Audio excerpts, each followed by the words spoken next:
ஒரு நாள் எம்ஜிஆர் முதலமைச்சர் இருந்தபோது சைதாப்பேட்டை பாலத்துக்கிட்டு வரும்போது சைக்கிளில் குடிச்சிட்டு கீழே கிடக்கிறார். பெரிய சிந்தனையாளர் முறை அப்படி தான் இருக்கான் தமிழ்நாட்டில். குடி எம்ஜிஆர் கார் நிறுத்திட்டு கொண்டு ஆஸ்பத்திரி அட்மிட் பண்ண சொல்கிறார். அட்மிட் பண்ணி சக்கரைபாணி அனுப்பிச்சு என்ன செலவானாலும் சரி காப்பாற்றுங்கிறார். குடிச்சு லிவர் கிட்னி எல்லாம் போச்சு. எப்படியோ பல லட்சங்கள் அந்த காலத்தில் காப்பாற்றியாச்சு. காப்பாற்ற திருப்பி அதே சைக்கிள் அதே எம்ஜிஆர் எதிர்த்து எழுதுறது எதில் அந்த பத்திரிக்கை பேர் வேண்டாம். கம்யூனிஸ்ட் கட்சிக்கு 2 பத்திரிக்கை இருக்கா.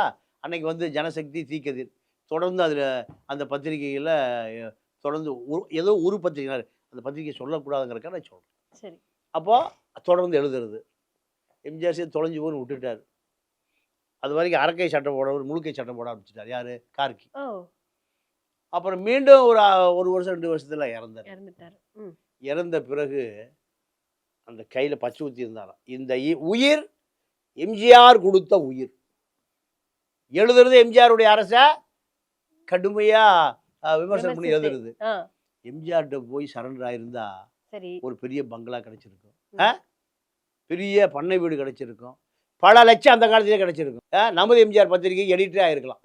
இன்னைக்கு நமது எம்ஜிஆர் அன்னைக்கு இருந்த அண்ணா பத்திரிகைக்கு எடிட்டர் ஆயிருக்கலாம், தாய் பத்திரிகை எடிட்டர் ஆயிருக்கலாம். வறுமையிலேயே இறந்து போனவன் தான் பத்திரிகை. கொள்கை வேறு, நட்பு வேறு.